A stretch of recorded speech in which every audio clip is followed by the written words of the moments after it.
to carry you to freedom. Follow the Dragon Lord. Follow the Dragon Lord. Follow the Dragon Lord. For the old man is a-waiting for to carry you to freedom. Follow the Dragon Lord. Frederick Douglass's speech, "Why Would a Negro Celebrate the 4th of July?" is regarded as a remarkable example of 19th century oratory. It would be exceptional even if it had been written by a man with a comfortable childhood, a college education, and a secure financial situation. Douglass had none of these. He was born a slave on a Maryland plantation around 1820 and raised by an older woman who may have been his grandmother. He believed his father was a white man, possibly his master, and his mother was only rarely allowed to see him. When he was 6 or 7, he saw his aunt beaten and tortured by a white overseer. His life briefly changed for the better when he was about 10 years old. He was sent to Baltimore to be the personal slave for the young son of one of his master's family. His mistress, who had never owned a slave, actually broke the law by teaching him his ABCs and some small words. When her husband stopped her because teaching a Negro to read was illegal, Douglass taught himself by salvaging his young master's copybooks from the trash. Modern editors often cut out Douglass's many references to the writings of religious, legal, and political leaders. These abridged versions, however, do not allow listeners to experience the vast range of this self-educated man's knowledge. Douglass was a man of extraordinary courage. By the time he was a teenager, he was reading any book or newspaper he could find, even though he was routinely beaten for it. When he was about 20, he was farmed out to a Mr. Corey, a man who, quote, had acquired a very high reputation for breaking young slaves, unquote. After 6 months of vicious daily beatings, Douglass did the unthinkable. He attacked and beat the white man so badly that the man never retaliated. In 1838, he risked the punishments faced by any slave who tried to escape and made it to freedom in New York City. He became one of the most effective leaders in the abolitionist movement, not just because he was a powerful speaker, but because he spoke from the reality of his own experiences. In November 1857, his travels even brought him here to Edgartown, where he gave 2 speeches, one in Town Hall and the other in this church. In 1845, he published his autobiography, knowing that the publicity around it might result in his being returned to slavery. He even founded and edited his own newspaper, the North Star. Although it was given in 1852, this speech has never been as timely as it is today. It stands out as an absolute rebuttal to any white supremacist who believes that black people are born intellectually inferior and so are unfit for any job except hard menial labor. He who could address this audience without a quailing sensation has stronger nerves than I have. I do not remember ever to have appeared as a speaker before any assembly more shrinkingly, nor with greater distrust of my ability than I do this day. A feeling has crept over me quite unfavorable to the exercise of my limited powers of speech. The task before me is one which requires much previous thought and study for its proper performance. I know that apologies of this sort are generally considered flat and unmeaning. I trust, however, that mine will not be so considered. Should I seem at ease, my appearance would much misrepresent me. The little experience I have had in addressing meetings, public meetings, in country schoolhouses avails me nothing on the present occasion. The papers and placards say I am to deliver a 4th of July oration. This certainly sounds large and out of the common way for me. It is true I have often had the privilege to speak in this beautiful hall and to address many who now honor me with their presence. But neither their familiar faces nor the perfect gauge I think I have of Corinthian Hall seems to free me from embarrassment. The fact is, ladies and gentlemen, the distance between this platform and the slave plantation from which I escaped is considerable, and the difficulties to be overcome in getting from the latter to the former are by no means slight. That I am here today is to me a matter of astonishment as well as of gratitude. You will not, therefore, be surprised if in what I have to say I evince no elaborate preparation, nor grace my speech with any high-sounding exordium. With little experience and with less learning, I have been able to throw my thoughts hastily and imperfectly together, and trusting to your patient and generous indulgence, I will proceed to lay them before you now. This, for the purpose of this celebration, is the 4th of July. It is the birthday of your national independence and of your political freedom. This to you was what the Passover was to the emancipated people of God. It carries your minds back to the day and to the act of your great deliverance, and to the signs and the wonders associated with that act and that day. This celebration also marks the beginning of another year of your national life, and reminds you that the Republic of America is now 76 years old. I am glad, fellow citizens, that your nation is so young. 76 years, though a good old age for a man, is but a mere speck in the life of a nation. 70 years and 10 is the allotted time for individual men, but nations number their years by thousands. According to this fact, you're even now only in the beginning of your national career. Still lingering in the period of childhood, I repeat, I am glad this is so. There is hope in the thought, and hope is much needed under the dark clouds which lower above the horizon. The eye of the reformer is met with angry flashes, portending disastrous times. But his heart may well beat lighter at the thought that America is young, and that she is still in the impressible age of her existence. May he not hope that high lessons of wisdom, of justice, and of truth will yet give direction to her destiny? Were the nation older, the patriot's heart might be sadder, and the reformer's brow heavier. Its future might be shrouded in gloom, and the hope of the prophets go out in sorrow. There is consolation in the thought that America is young. Great streams are not easily turned from channels worn deep in the course of ages. They may sometimes rise in quiet and stately majesty and inundate the land, refreshing and fertilizing the earth with their mysterious properties. They may also rise in wrath and fury and bear away on their angry waves the accumulated wealth of years of toil and hardship. They, however, gradually flow back to the same old channel and flow on as serenely as ever. But while the river may not be turned aside, it may dry up and leave nothing behind but the withered branch and the unsightly rock to howl in the abyss-sweeping wind and the sad tale of departed glory. As with rivers, so with nations. Fellow citizens, I shall not presume to dwell at length on the associations that cluster about this day. The simple story of it is that 76 years ago, the people of this country were British subjects. The style and title of your sovereign people, in which you now glory, was not then born. You were under the British crown. Your fathers esteemed the English government as the home government, and England as the fatherland. This home government, you know, although a considerable distance from your home, did, in the exercise of its parental prerogatives, impose upon its colonial children such restraints, burdens, and limitations as, in its mature judgment, it deemed wise, right, and proper. But your fathers, who had not adopted the fashionable idea of the day, of the infallibility of government and the absolute character of its acts, presumed to differ from the home government in respect to the wisdom and the justice of some of those burdens and restraints. They went so far in their excitement as to pronounce the measures of government unjust, unreasonable, and oppressive, and altogether such as ought not to be quietly submitted to. I scarcely need say, fellow citizens, that my opinion of those measures fully accords with that of your fathers. Such a declaration of agreement on my part would not be worth much to anybody. It would certainly prove nothing as to what part I might have taken had I lived during the great controversy of 1776. To say now that America was right and England wrong is exceedingly easy. Everybody can say it. The dastard, not less than the noble brave, can flippantly descant on the tyranny of England toward the American colonies. It is fashionable to do so.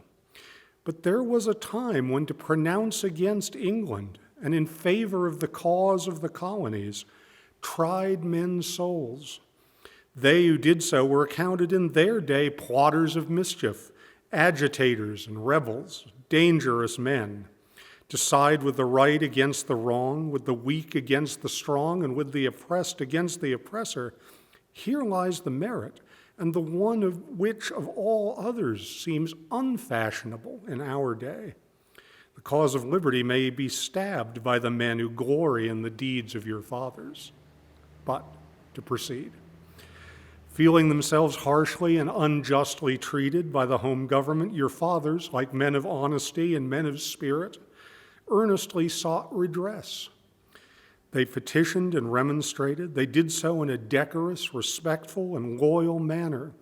Their conduct was wholly unexceptionable. This, however, did not answer the purpose. They saw themselves treated with sovereign indifference, coldness, and scorn, yet they persevered. They were not the men to look back. As the sheet anchor takes a firmer hold when the ship is tossed by the storm, so did the cause of your fathers grow stronger as it breasted the chilling blasts of kingly indifference.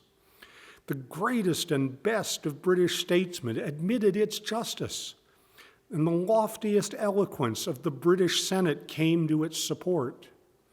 But with that blindness which seems to be the unvarying characteristic of tyrants, since Pharaoh and his hosts were drowned in the Red Sea, the British government persisted in the exactions complained of.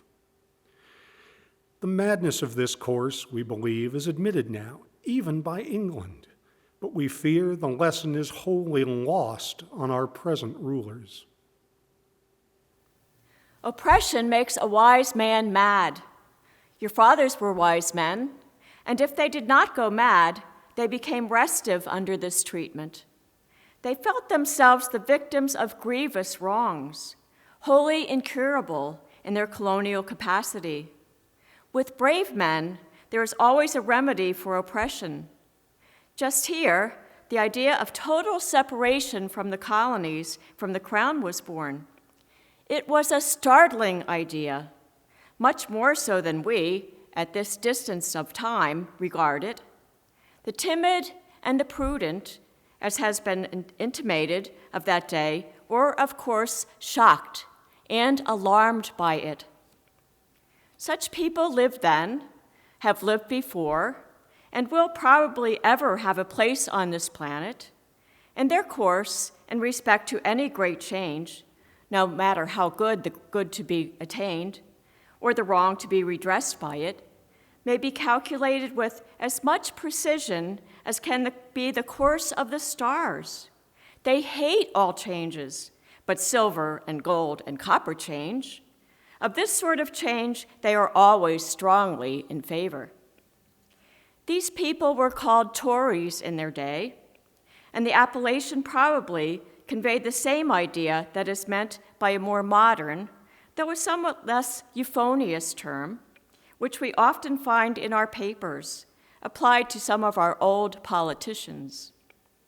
Their opposition to the then dangerous thought was earnest and powerful, but amid all that terror and affrighted vociferations against it, the alarming and revolutionary idea moved on, and the country with it. On the 2nd of July, 1776, the old Continental Congress, to the dismay of the lovers of ease and the worshipers of property, clothed that dreadful idea with the authority of national sanction. They did so in the form of a resolution, and as we seldom hit upon resolutions drawn up in our day, whose transparency is at all equal to this, it may refresh your minds and help my story if I read it. Resolved that these united colonies are, and of right, ought to be free and independent states, that they are absolved from all allegiance to the British Crown, and that all political connection between them and the state of Great Britain is, and ought to be, dissolved. Citizens, your forefathers made good that resolution. They succeeded, and today you reap the fruits of their success. The freedom gained is yours, and you, therefore, may proclaim and celebrate this anniversary. The 4th of July is the first great fact in your nation's history, the very ring bolt in the chain of your yet undeveloped destiny. Pride and patriotism, not less than gratitude, prompt you to celebrate and to hold it in perpetual remembrance. I have said that the Declaration of Independence is the ring bolt to the chain of your nation's destiny. So indeed I regard it. The principles contained in that instrument are saving principles. Stand by those principles. Be true to them on all occasions, in all places, against all foes, at whatever cost. From the round top of your ship of state, dark and threatening clouds may be seen. Heavy billows, like mountains in the distance, disclose to the leeward huge forms of flinty rocks. That bolt drawn, that chain broken, and all is lost. Cling to this day, cling to it and to its principles with the grasp of a storm-tossed mariner to a spar at midnight. The coming into being of a nation, in any circumstance, is an interesting event. But besides general considerations, there were peculiar circumstances which make the advent of this republic an event of special attractiveness. The whole scene, as I look back to it, was simple, dignified, and sublime. The population of the country at the time stood at an insignificant number of 3 millions. The country was poor in munitions of war.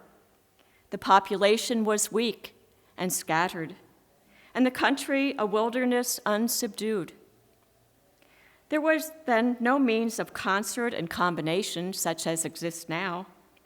Neither steam nor lightning had then been reduced to order and discipline. From the Potomac to the Delaware was a journey of many days. Under these and innumerable other disadvantages, your fathers declared for liberty and independence, and they triumphed. Fellow citizens, I am not wanting in respect for the fathers of this republic. The signers of the Declaration of Independence were brave men. They were great men, too, great enough to give frame to a great age. It does not often happen to a nation to raise at one time such a number of truly great men. The point from which I am compelled to view them is not, certainly, the most favorable, and yet I cannot contemplate their great deeds with less than admiration. They were statesmen, patriots, and heroes, and for the good they did and the principles they contended for, I will unite with you to honor their memory. They loved their country better than their own private interests. And though this is not the highest form of human excellence, all will concede that it is a rare virtue, and that when it is exhibited, it ought to command respect. He who will intelligently lay down his life for his country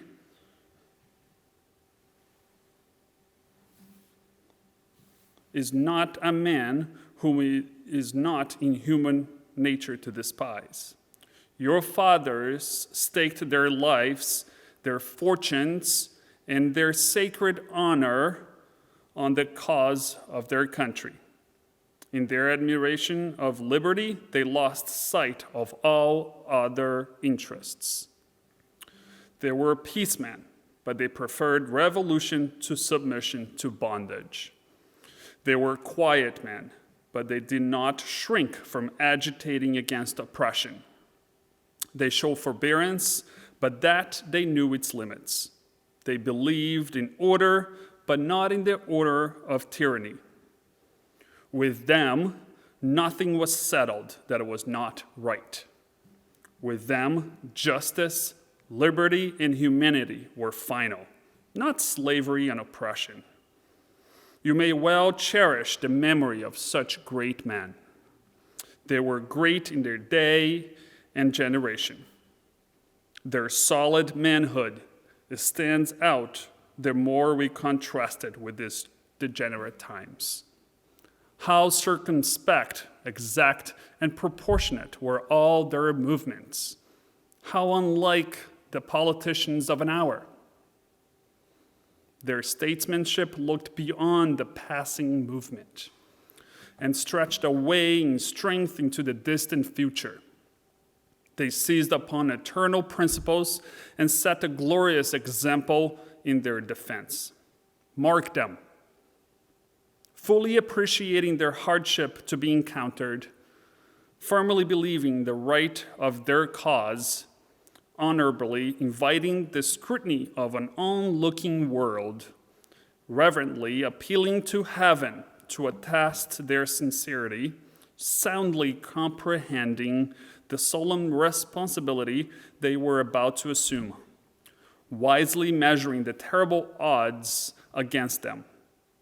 Your fathers, the fathers of this republic, did the most deliberately under the inspiration of a glorious patriotism and with the sublime faith in the great principles of justice and freedom, lay deep the cornerstone of a national superstructure, which has risen and still rises in grandeur around you. Of this fundamental work, this day is the anniversary. Our eyes are met with demonstrations of joyous enthusiasm. Banners and pennants wave exultantly on the breeze. The din of business, too, is hushed. Even Mammon seems to have quitted his grasp on this day. And the ear-piercing fife and the stirring drum unite their accents with the ascending peal of 1,000 church bells. Prayers are made, hymns are sung, and sermons are preached in honor of this day. While the quick martial tramp of a great multitudinous nation, echoed back by all the hills, valleys, and mountains of a vast continent, bespeak the occasion of a thrilling and universal interest nation's jubilee. Friends and citizens, I need not enter further into the causes which led to this anniversary. Many of you understand them better than I do. You could instruct me in regard to them. That is a branch of knowledge in which you feel, perhaps, a much deeper interest than your speaker. The causes which led to the separation of the colonies from the British Crown have never lacked for a tongue. They have all been taught in your common schools, narrated at your firesides, unfolded from your pulpits, and thundered from your legislative halls, and are as familiar to you as household words. They form the staple of your national poetry and eloquence. I remember also that as a people, Americans are remarkably familiar with all facts which make in their own favor. This is esteemed by some as a national trait, perhaps a national weakness. It is a fact that whatever makes for the wealth or for the reputation of Americans and can be had cheap will be found by Americans. I shall not be charged with slandering Americans if I say I think the American side of any question may be safely left in American hands. I leave, therefore, the great deeds of your fathers to other gentlemen whose claim to have been regularly descended will be less likely to be disputed than mine. My business, if I have any here today, is with the present. The accepted time with God and his cause is the ever-living now. Trust no future, however pleasant. Let the dead past bury its dead. Act in the living present, heart within, and God overhead. So, we have to do with the past only as we can make it useful to the present and to the future. to all inspiring motives, to noble deeds which can be gained from the past, we are welcome. But now is the time, the important time. Your fathers have lived, died, and done their work, and they have done much of it well. You live and must die, and you must do your work. You have no right to enjoy a child's share of the labors of your fathers unless your children are to be blessed by your labors. You have no right to wear out and waste the hard-earned fame of your fathers to cover your own indolence. Sidney Smith tells us that men seldom eulogize the wisdom and virtue of their fathers, but to excuse some folly or wickedness of their own. This truth is not a doubtful one. There are illustrations of it near and remote, ancient and modern. It was fashionable hundreds of years ago for the children of Jacob to boast, "We have Abraham to our father," when they had long lost Abraham's faith and spirit. That people contented themselves under the shadow of Abraham's great name while they repudiated the deeds that made his name great. And need I remind you that such a thing is being done all over this country today? Need I tell you that the Jews are not the only people who built the tombs of the prophets and garnished the sepulchres of the righteous? Washington could not die until he had broken the chains of his slaves, yet his monument is built up by the price of human blood, and the traders in the souls and bodies of men shout, "We have Washington to our father." Alas, that it must be so, and yet it is. The evil that men do lives after them. The good is oft interred with their bones. Fellow citizens, pardon me. Permit me to ask, why am I called upon to speak here today? What have I, or the people I represent, to do with your national independence? Are the great principles of political freedom and of natural justice embodied in the Declaration of Independence extended to us? And am I therefore called upon to bring our humble offering to the national altar and to confess the benefits and to express devout gratitude for the blessings resulting from your independence to us? Would to God, for your sakes and ours, that an affirmative answer could be truthfully returned to these questions. Then would my task be light, my burden easy and delightful. For who is there so cold that a nation's sympathy could not warm him? Who so obdurate and dead to the claims of gratitude that would not thankfully acknowledge such priceless benefits? Who so stolid and selfish that would not give his voice to swell the hallelujahs of a nation's jubilee when the chains of servitude have been torn from his limbs? I am not that man.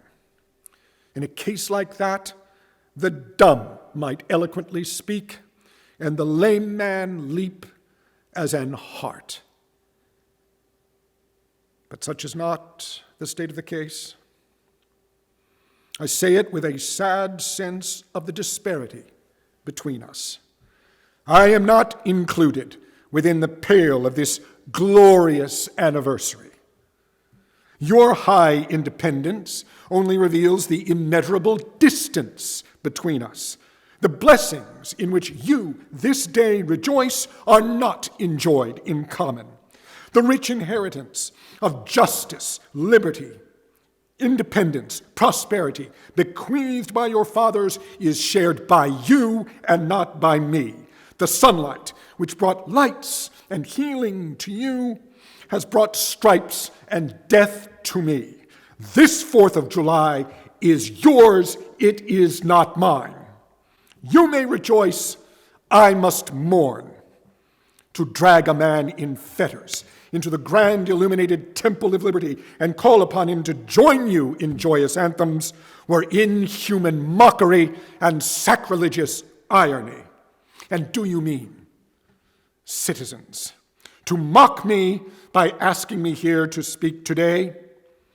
If so, there is a parallel in your conduct, and let me warn you that it is dangerous to copy the example of a nation whose crimes, towering up to heaven, were thrown down by the breath of the Almighty.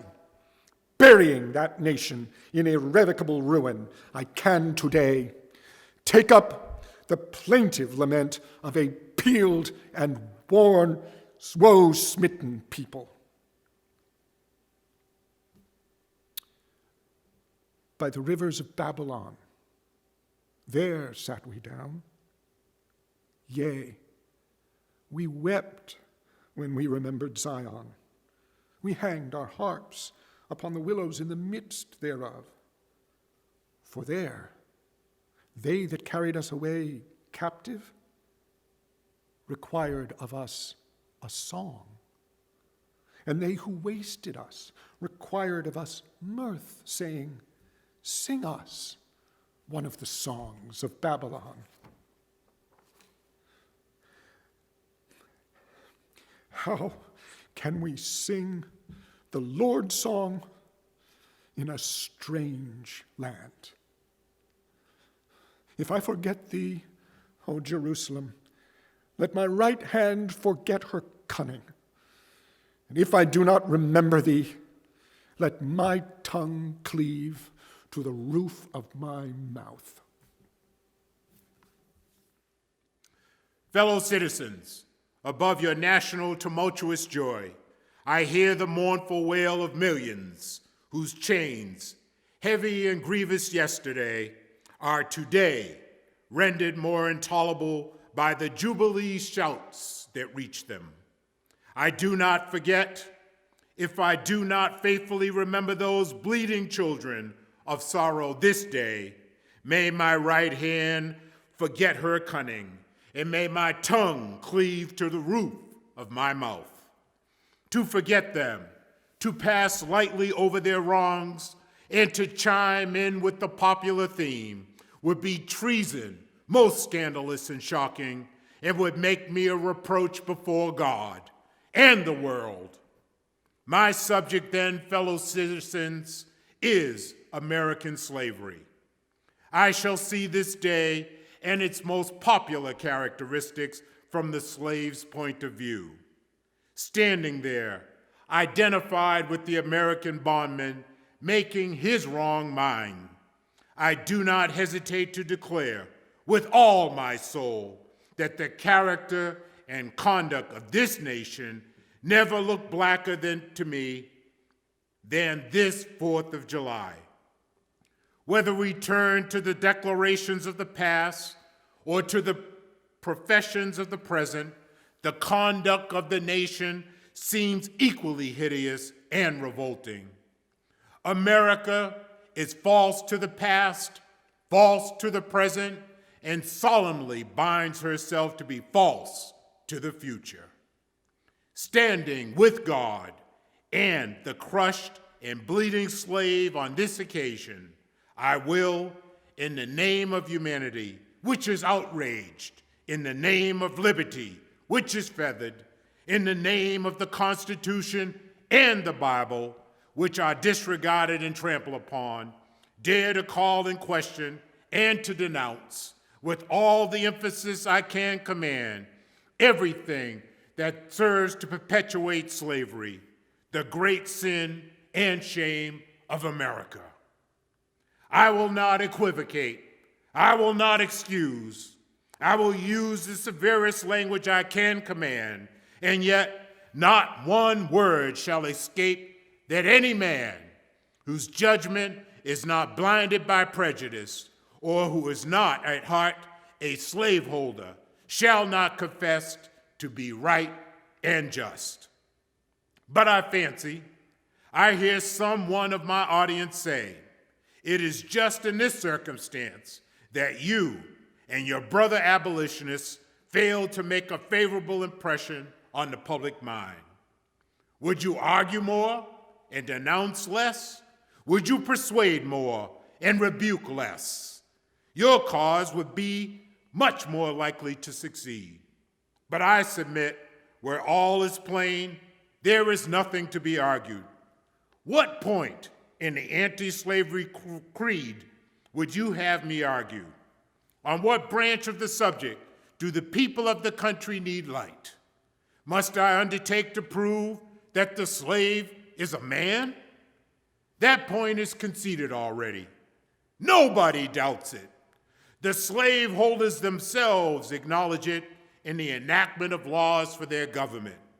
They acknowledge it when they punish disobedience on the part of the slave. There are 72 crimes in the state of Virginia which, if committed by a black man, no matter how ignorant he be, subject him to the punishment of death, while only 2 of those same crimes will subject a white man to the like punishment.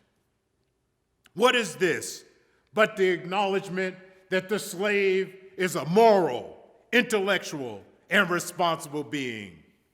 The manhood of the slave is conceded.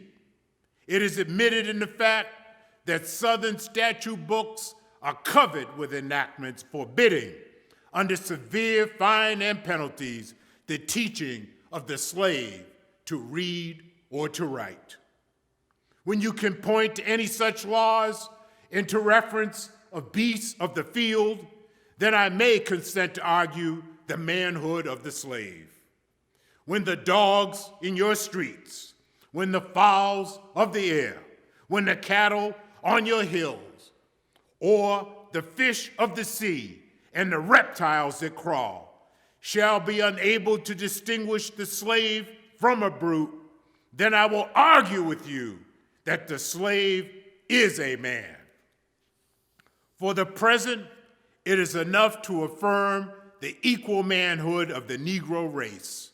It is not astonishing that, while we are plowing, planting, and reaping, using all kinds of mechanical tools, erecting houses, constructing bridges, building ships, working in metals of brass, iron, copper, silver, and gold, that while we are reading, writing, and ciphering, acting as clerks, merchants, and secretaries, having among us lawyers, doctors, ministers, poets, authors, editors, orators, and teachers, that while we are engaged in all manners of enterprise common to other men, digging gold in California, capturing the whale in the Pacific, feeding sheep and cattle on the hillside, living, moving, acting, thinking, planning,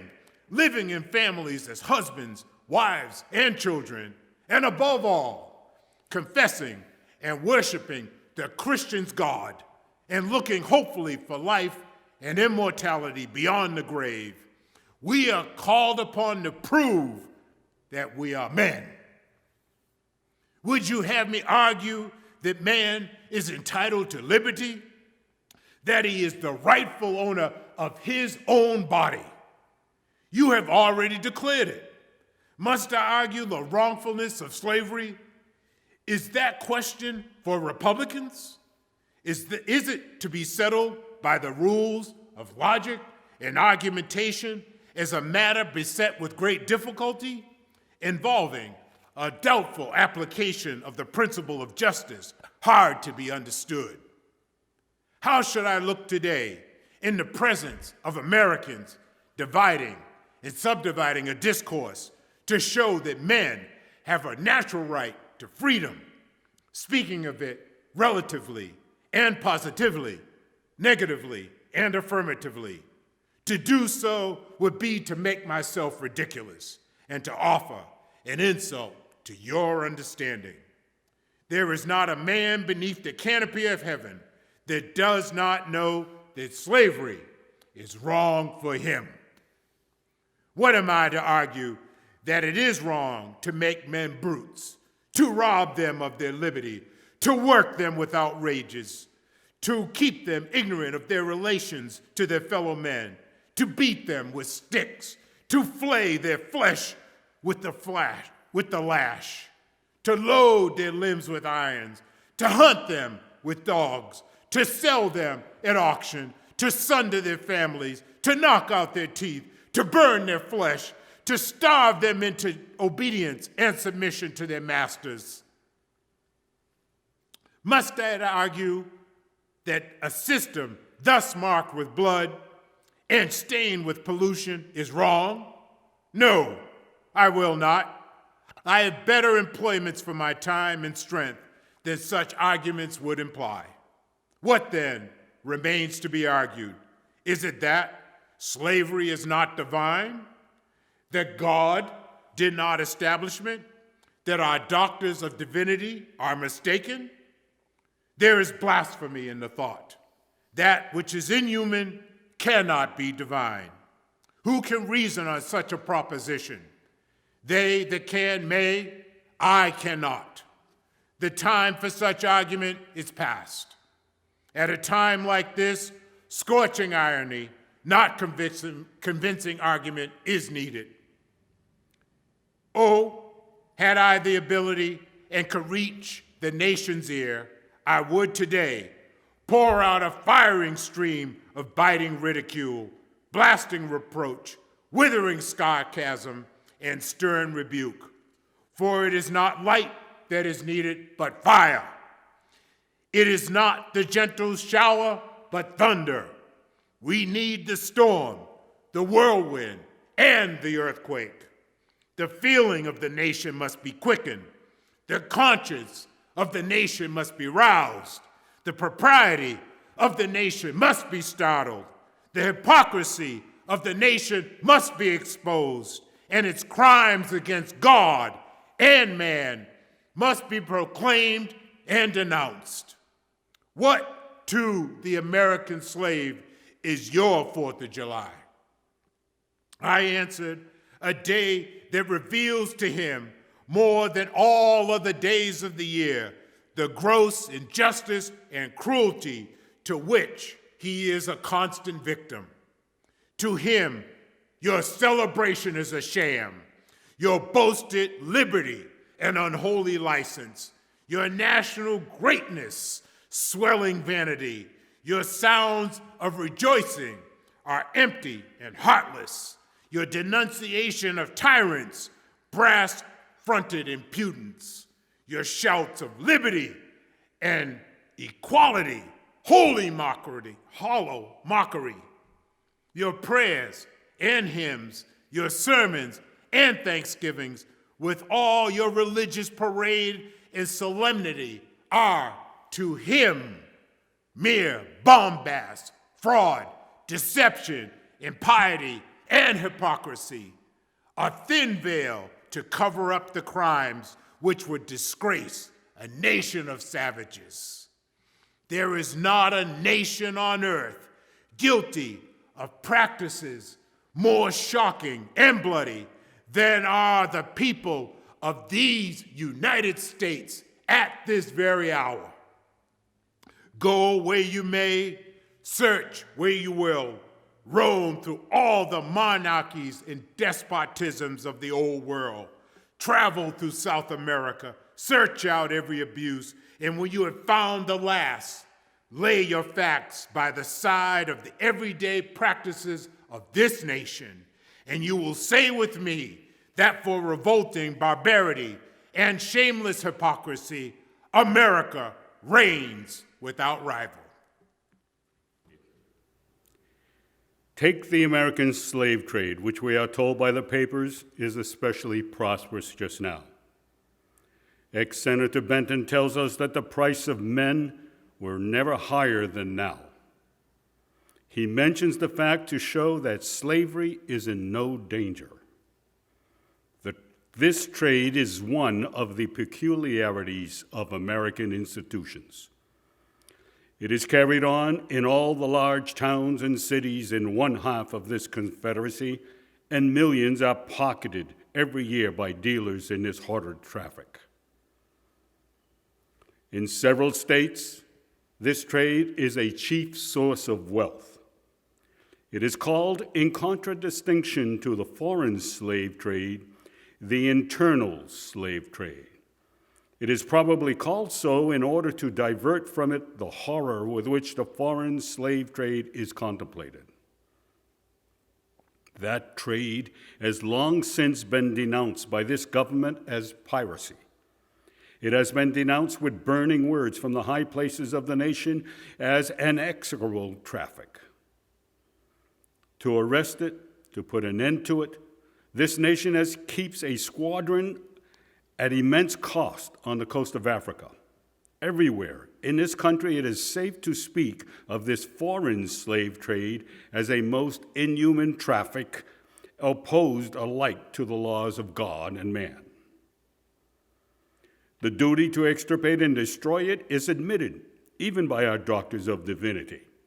In order to put an end to it, some of these have consented that their colored brethren, nominally free, should leave this country and establish themselves on the western coast of Africa.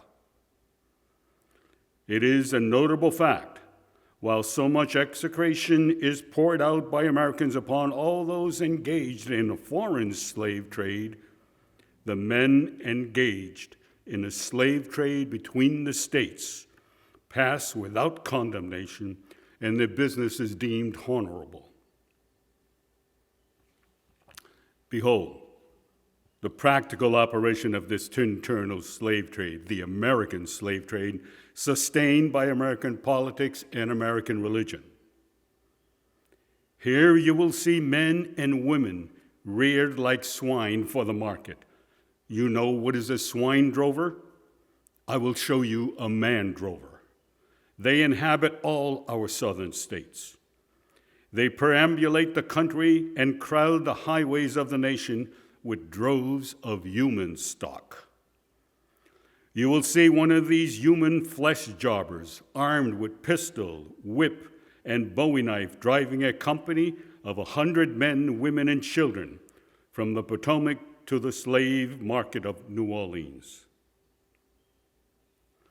These poor, wretched people are to be sold singly and in lots to suit purchasers. They are food for the cotton field and the deadly sugar mill. Mark the sad procession as it moves wearily along and the inhuman wretch who drives them. Hear his savage yells and his blood-curdling oaths as he hurries on his affrighted captives. There, see the old man with locks thin and gray.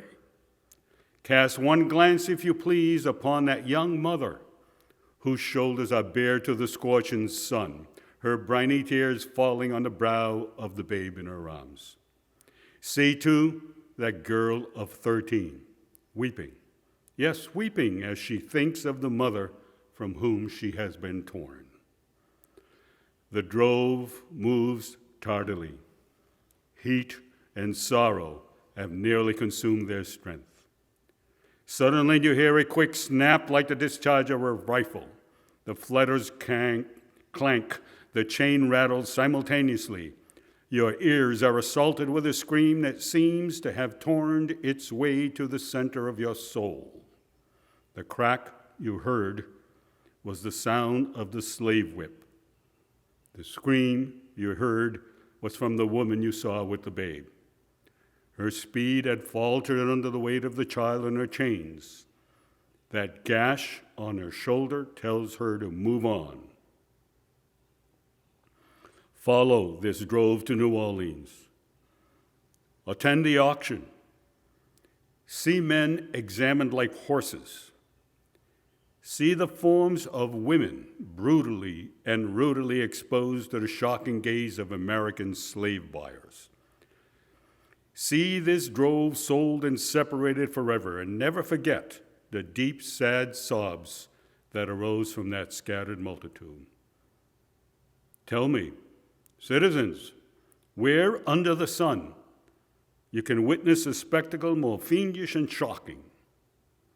Yet this is but a glance at the American slave trade as it exists at this moment in the ruling part of the United States.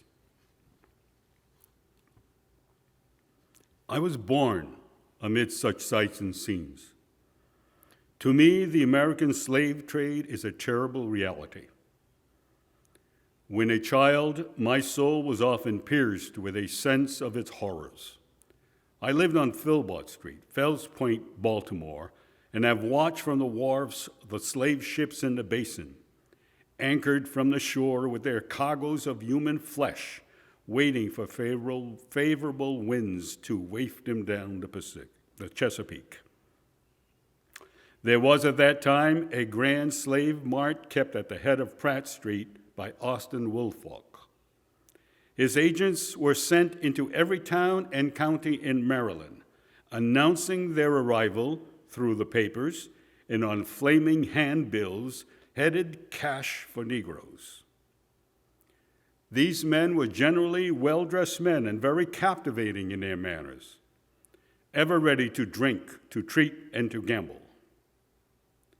The fate of many a slave has depended upon the turn of a single card, and many a child has been snatched from the arms of its mothers by bargains arranged in a state of brutal drunkenness. The fleshmongers gather up their victims by dozens and drive them chained to the General Depot at Baltimore.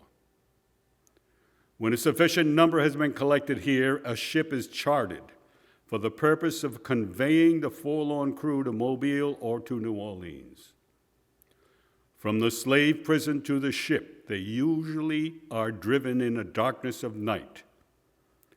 For since the anti-slavery agitation, a certain caution is observed. In the deep, still darkness of midnight, I have often been aroused by the dead, heavy footsteps and the piteous cries of the chained gangs that passed our door. The anguish of my boyish heart was intense, and I was often consoled when speaking to my mistress in the morning to hear her say that the custom was very wicked, and she hated to hear the rattle of the chains and heart-rending cries. I was glad to find one who sympathized with me in my horror. Fellow citizens, this murderous traffic is today in active operation in this boasted republic. In the solitude of my spirit, I see clouds of dust raised on the highways of the South. I see the bleeding footsteps. I hear the doleful wail of fettered humanity on the way to the slave markets, where the victims are to be sold like horses, sheep, and swine, knocked off to the highest bidder. There I see the tenderest ties ruthlessly broken to gratify the lust, caprice, and rapacity of the buyers and sellers of men. My soul sickens at the sight. Is this the land your fathers loved, the freedom which they toiled to win? Is this the earth whereon they moved? Are these the graves they slumber in? But a still more inhuman, disgraceful, and scandalous state of things remains to be presented. By an act of the American Congress not yet 2 years old, slavery has been nationalized in its most horrible and revolting form. By that act, Mason and Dixon's line has been obliterated, New York has become as Virginia, and the power to hold, hunt, and sell men, women, and children as slaves remains no longer a mere state institution, but is now and institution of the whole United States. The power is coextensive with the Star-Spangled Banner and American Christianity. Where these go may also go the merciless slave hunter. Where these are, man is not sacred. He is a bird for the sportsman's gun. By that most foul and fiendish of all human decrees, the liberty and person of every man are put in peril. Your broad republic is hunting ground for men. Not for thieves and robbers, enemies of society merely, but for men guilty of no crime. Your lawmakers have commanded all good citizens to engage in this hellish sport. Your president, your secretary of state, our lords, nobles, and ecclesiastics enforce as a duty you owe to your free and glorious country and to your God that you do this accursed thing. Not fewer than 40 Americans have within the last 2 years been hunted down and without a moment's warning hurried away in chains and consigned to slavery and excruciating torture. Some of these have had wives and children dependent on them for bread, but of this no account was made. The right of the hunter to his prey stands superior to the right of marriage and to all rights in this republic, the rights of God included. For black men, there are neither law, justice, humanity, nor religion. The fugitive slave law makes mercy to them a crime and bribes the judge who tries them.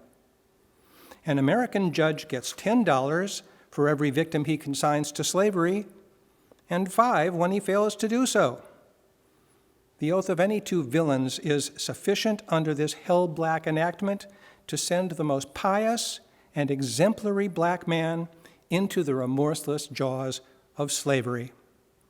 His own testimony is nothing. He can bring no witnesses for himself. The minister of American justice is bound by the law to hear but one side, and that side is the side of the oppressor. Let this damning fact be perpetually told. Let it be thundered around the world that in tyrant-killing, king-hating, people-loving, democratic, Christian America, the seats of justice are filled with judges who hold their office under an open and palpable bribe and are bound in deciding the case of a man's liberty to hear only his accusers. In glaring violation of justice, in shameless disregard of the forms of administering law, in cunning arrangement to entrap the defenseless, and in diabolical intent, this fugitive slave law stands alone in the annals of tyrannical legislation. I doubt if there be another nation on the globe having the brass and the baseness to put such a law on the statute book. If any man in this assembly thinks different from me on this matter and feels able to disprove my statements, I will gladly confront him at any suitable time and place he may select. I take this law to be one of the grossest infringements of Christian liberty, and if the churches and ministers of our country were not stupidly blind or most wickedly indifferent, they too would so regard it. At the very moment that we are thanking God for the enjoyment of civil and religious liberty and for the right to worship God according to the dictates of their own consciences, they are utterly silent in respect to a law which robs religion of its chief significance and makes it utterly worthless to a world lying in wickedness. Did this law concern the mint, anise, and cumin, abridge the right to sing psalms, to partake of the sacrament, or to engage in any of the ceremonies of religion, it would be smitten by the thunder of 1,000 pulpits. A general shout would go up from the church demanding, "Repeal, repeal, instant repeal.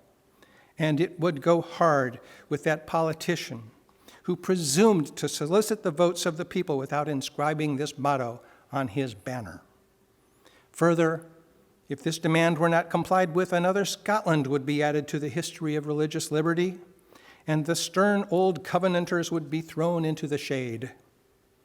A John Knox would be seen at every church door and heard from every pulpit, and Fillmore would have no more quarter than was shown by Knox to the beautiful but treacherous Queen Mary of Scotland. The fact that the Church of our country, with fractional exceptions, does not esteem the fugitive slave law as a declaration of war against religious liberty implies that the Church regards religion simply as a form of worship, an empty ceremony, and not a vital principle, requiring active benevolence, justice, love, and goodwill towards man. It esteems sacrifice above mercy, psalm singing above right doing, solemn meetings above practical righteousness. A worship that can be conducted by persons who refuse to give shelter to the houseless, to give bread to the hungry, clothing to the naked, and who enjoin obedience to a law forbidding these acts of mercy, is a curse, not a blessing to mankind.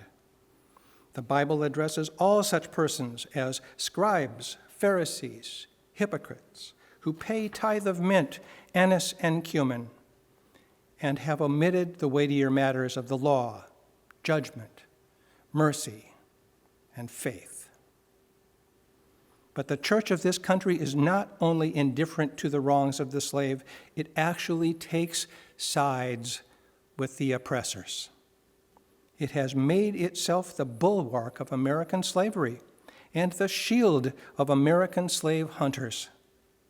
Many of its most eloquent divines, who stand as the very lights of the church, have shamelessly given the sanction of religion and the Bible to the whole slave system. They have taught that man may properly be a slave, that the relation of master and slave is ordained of God, that to send back an escaped bondman to his master is clearly the duty of all the followers of Lord Jesus Christ. And this horrible blasphemy is palmed off upon the world for Christianity.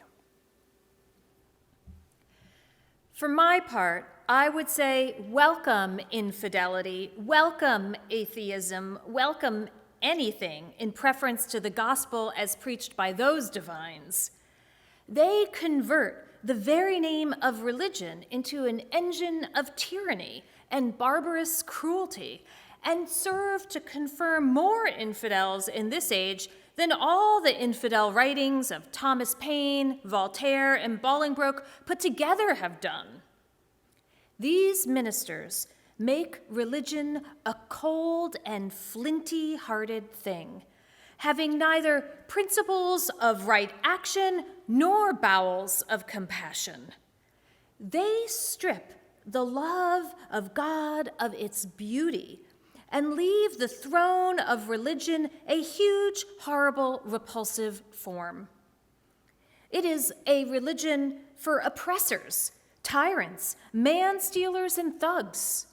It is not that pure and undefiled religion which is from above, and which is first pure, then peaceable, easy to be entreated, full of mercy and good fruits, without partiality and without hypocrisy, but a religion which favors the rich against the poor, which exalts the proud above the humble, which divides mankind into two classes, tyrants and slaves, which says to the man in chains, "Stay there," and to the oppressor, "Oppress on." It is a religion which may be professed and enjoyed by all the robbers and enslavers of mankind. It makes God a respecter of persons, denies his fatherhood of the race, and tramples in the dust the great truth of the brotherhood of man. All this we affirm to be true of the popular church, and the popular worship of our land and nation, a religion, a church, and a worship which, on the authority of inspired wisdom, we pronounce to be an abomination in the sight of God. In the language of Isaiah, the American church might be well addressed. Bring no more vain oblations. Incense is an abomination unto me. The new moons and Sabbaths, the calling of assemblies, I cannot away with. It is iniquity, even the solemn meeting. Your new moons and your appointed feasts, my soul hateth. They are a trouble to me. I am weary to bear them. And when ye spread forth your hands, I will hide mine eyes from you. Yea, when ye make many prayers, I will not hear. Your hands are full of blood. Cease to do evil, learn to do well. Seek judgment, relieve the oppressed, judge for the fatherless, plead for the widow. The American church is guilty when viewed in connection with what it is doing to uphold slavery. But it is superlatively guilty when viewed in its connection with its ability to abolish slavery. The sin of which it is guilty is one of omission as well as of commission. Albert Barnes but uttered what the common sense of every man at all observant of the actual state of the case will receive as truth when he declared that there is no power out of the church that could sustain slavery an hour if it were not sustained in it. Let the religious press, the pulpit, the Sunday school, the conference meeting, the great ecclesiastical, missionary, Bible, and tract associations of the land array their immense powers against slavery and slaveholding, and the whole system of crime and blood would be scattered to the winds. And that they do not do this involves them in the most awful responsibility of which the mind can conceive. In prosecuting the anti-slavery enterprise, we have been asked to spare the church, to spare the ministry. But how, we ask, could such a thing be done? We are met on the threshold of our efforts for the redemption of the slave by the church and ministry of the country in battle arrayed against us, and we are compelled to fight or flee. From what quarter, I beg to know, has proceeded a fire so deadly upon our ranks during the last 2 years as from the northern pulpit? As the champions of oppressors, the chosen men of American theology have appeared, men honored for their so-called piety and their real learning.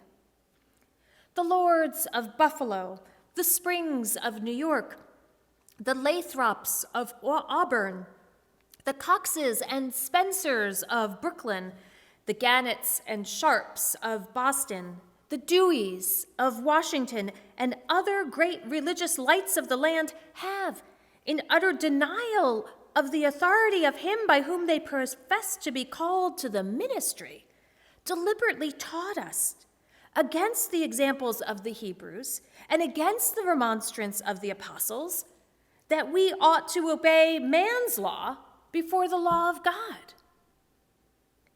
My spirit wearies of such blasphemy, and how such men can be supported as the standing types and representatives of Jesus Christ is a mystery which I leave others to penetrate. In speaking of the American church, however, let it be distinctly understood that I mean the great mass of the religious organizations of our land. There are exceptions, and I thank God that there are. Noble men may be found, scattered all over these northern states, of whom Henry Ward Beecher of Brooklyn, Samuel J. May of Syracuse, and my esteemed friend, Reverend R.R. Raymond, on the platform, are shining examples. And let me say further that upon these men lies the duty to inspire our ranks with high religious faith and zeal, and to cheer us on in the great mission of the slave's redemption from his chains. One is struck with the difference between the attitude of the American church towards the anti-slavery movement and that occupied by the churches in England towards a similar movement in that country. There, the church, true to its mission of ameliorating, elevating, and improving the condition of mankind, came forward promptly, bound up the wounds of the West Indian slave, and restored him to his liberty. There, the question of emancipation was a high religious question. It was demanded in the name of humanity and according to the law of the living God. The Sharps, the Clarksons, the Wilberforces, the Buxtons, the Burchells, and the Nibbs were alike famous for their piety and for their philanthropy. The anti-slavery movement there was not an anti-church movement, for the reason that the church took its full share in prosecuting that movement. And the anti-slavery movement in this country will cease to be an anti-church movement when the church of this country shall assume a favorable instead of a hostile position towards that movement. Americans, your Republican politics, not less than your Republican religion, are flagrantly inconsistent. You boast of your love of liberty, your superior civilization, and your pure Christianity, while the whole political power of the nation, as embodied in the two great political parties, is solemnly pledged to support and perpetuate the enslavement of 3 millions of your countrymen. You hurl your anathemas at the crowned-headed tyrants of Russia and Austria and pride yourselves on your democratic institutions, while you yourselves consent to be the mere tools and bodyguards of the tyrants of Virginia and Carolina. You invite to your shores fugitives of oppression from abroad, honor them with banquets, greet them with ovations, cheer them, toast them, salute them, protect them, and pour out your money to them like water. But the fugitives from oppression in your own land, you advertise, hunt, arrest, shoot, and kill. You glory in your refinement and your universal education, yet you maintain a system as barbarous and dreadful as ever stained the character of a nation, a system begun in avarice, supported in pride, and perpetuated in cruelty. You shed tears over fallen Hungary and make the sad story of her wrongs the theme of your poets, statesmen, and orators, till your gallant sons are ready to fly to arms to vindicate her cause against the oppressor. But in regard to the 10,000 wrongs of the American slave, you would enforce the strictest silence and would hail him as an enemy of the nation who dares to make those wrongs the subject of public discourse. You're all on fire at the mention of liberty for France or for Ireland, but are as cold as an iceberg at the thought of liberty for the enslaved of America. You discourse eloquently on the dignity of labor, yet you sustain a system which, in its very essence, casts a stigma upon labor.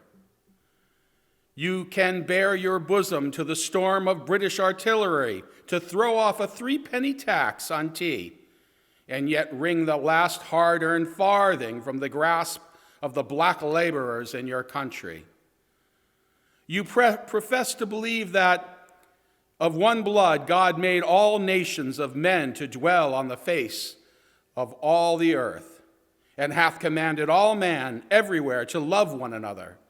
Yet you notoriously hate and glory in your hatred all men whose skins are not colored like your own. You declare before the world and are understood by the world to declare that you hold these truths to be self-evident, that all men are created equal and are endowed by their Creator with certain inalienable rights, and that among these are life, liberty, and the pursuit of happiness. And yet you hold securely in bondage, which, according to your own Thomas Jefferson, is worse than ages of that which your fathers rose in rebellion to oppose, a seventh part of the inhabitants of your country. Fellow citizens, I will not enlarge further on your national inconsistency. The existence of slavery in this country brands your republicanism as a sham, your humanity as a pretense, and your Christianity as a lie. It destroys your moral power abroad. It corrupts your politicians at home. It saps the foundation of religion. It makes your name a hissing and a byword to the mocking earth. It is the antagonistical force in your government, the only thing that seriously disrupts and endangers your union. It fetters your progress. It is the enemy of improvement, the deadly foe of education. It fosters pride. It breeds insolence. It promotes vice. It shelters crime. It is the curse of the earth that supports it. And yet, you cling to it as if it were the sheet anchor of all your hopes. Oh, be warned, be warned. A horrible reptile is coiling up in your nation's bosom. The venomous creature is nursing at the tender breasts of your youthful republic. For the love of God, tear it away and fling for you this hideous monster, and let the weight of 20 million crush and destroy it forever. But it is answered in reply to all of this, that precisely what I have now denounced is in fact guaranteed and sanctioned by the Constitution of the United States, that the right to hold and to hunt slaves is part of that Constitution framed by the illustrious fathers of the Republic. Then I dare to affirm, notwithstanding all I have said before, your fathers stooped, basely stooped, to palter with us in a double sense and keep the word of promise to the ear and break it to the heart. Instead of being the honest men I have before declared them to be, they were the verest impostors that have ever practiced on mankind. This is the inevitable conclusion, and from it there is no escape. But I differ from those who charge this baseness on the framers of the Constitution of the United States. It is a slander upon their memory, at least so I believe. There is not time now to argue the constitutional question at length, nor have I the ability to discuss it as it ought to be discussed. The subject has been handled with masterly power by Lysander Spooner, Esquire, by William Goodell, by Samuel E. Sewell, Esquire, and last, though not least, by Jared Smith, Esquire. These gentlemen, as I think, fully and clearly vindicate the Constitution from any design to support slavery for an hour. Fellow citizens, there is no matter in respect to which the people of the North have allowed themselves to be so ruinously imposed upon as that of the pro-slavery character of the Constitution. In that instrument, I hold there is neither warrant, license, nor sanction of the hateful thing, but interpreted as it ought to be interpreted, the Constitution is a glorious liberty document. Read its preamble. Consider its purpose. Is slavery among them? Is it at the gateway? Or is it in the temple? It is neither. Well, I do not intend to argue this question on the present occasion. Let me ask, if it not be somewhat singular that if the Constitution was intended to be, by its framers and adopters, a slave-holding instrument, why neither slavery, slaveholding, nor slave can anywhere be found in it? What would be thought of an instrument drawn up, legally drawn up, for the purpose of entitling the city of Rochester to a tract of land in which no mention of that land is made? Now, there are certain rules of interpretation for the proper understanding of all legal instruments. These rules are well established. They are plain, common sense rules such as you and I and all of us can understand and apply without having passed years in the study of law. I scout the idea that the question of the constitutionality or unconstitutionality of slavery is not a question for the people. I hold that every American citizen has a right to form an opinion of the Constitution and to propagate that opinion and to use all honorable means to make his opinion the prevailing one.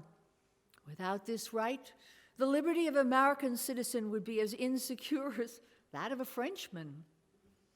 Ex-Vice President Dallas tells us that the Constitution is an object to which no American mind can be too attentive and no American heart too devoted.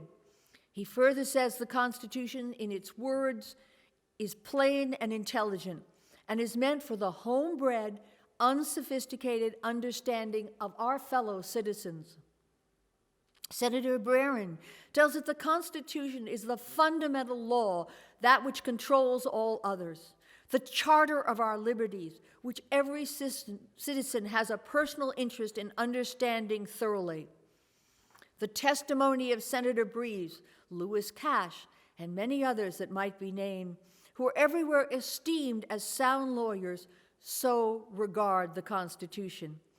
I take it, therefore, that it is not presumption in a private citizen to form an opinion of that instrument. Now, take the Constitution according to its plain reading, and I defy the presentation of a single pro-slavery clause in it. On the other hand, it will be found to contain principles and purposes entirely hostile to the existence of slavery. I have detained my audience entirely too long already. At some future period, I will gladly avail myself of an opportunity to give this subject a full and fair discussion. Allow me to say, in conclusion, notwithstanding the dark picture I have this day presented of the state of the nation, I do not despair of this country. There are forces in operation which must inevitably work the downfall of slavery. The arm of the Lord is not shortened, and the doom of slavery is certain. I therefore leave off where I began, with hope. While drawing encouragement from the Declaration of Independence, the great principles it contains, and the genius of American institutions, my spirit is also cheered by the obvious tendency of the age. Nations do not now stand into the relationship to each other that they did years ago. No nation can now shut itself up from the surrounding world and trot round in the same old paths of its fathers without interference. The time was when such could be done. Long-established customs of hurtful character could formally fence themselves in and do their work with social impunity. Knowledge was then confined and enjoyed by the privileged few, and the multitude walked on in mental darkness. But a change has now come over the affairs of mankind. Walled cities and empires have become unfashionable. The arm of commerce has borne away the gates of the strong city. Intelligence is penetrating the darkest corners of the globe, It makes its pathway over and under and on, as well as on the earth. Wind, steam, and lightning are its chartered agents. Oceans no longer divide, but link nations together. From Boston to London is now a holiday excursion. Space is comparatively annihilated. Thoughts expressed on one side of the Atlantic are distinctly heard on the others. The far-off and fabulous Pacific rolls in grandeur at our feet.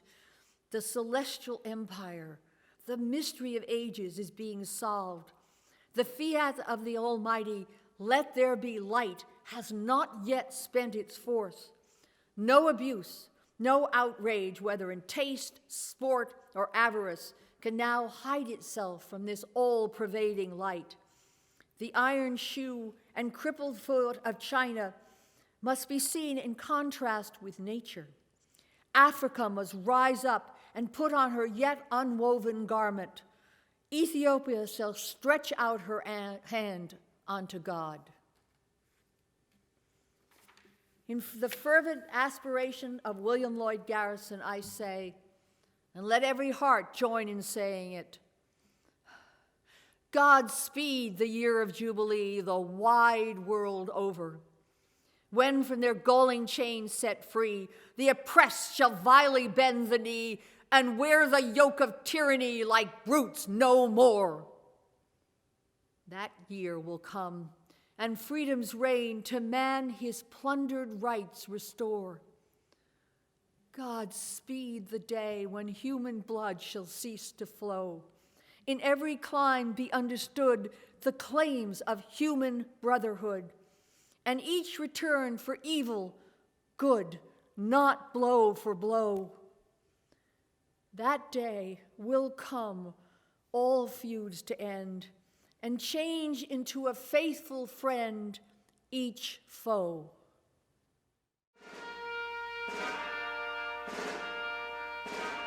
Mine eyes have seen the glory of the coming of the Lord. He is trampling out the vintage where the grapes of wrath are stored. He hath loosed the faithful lightning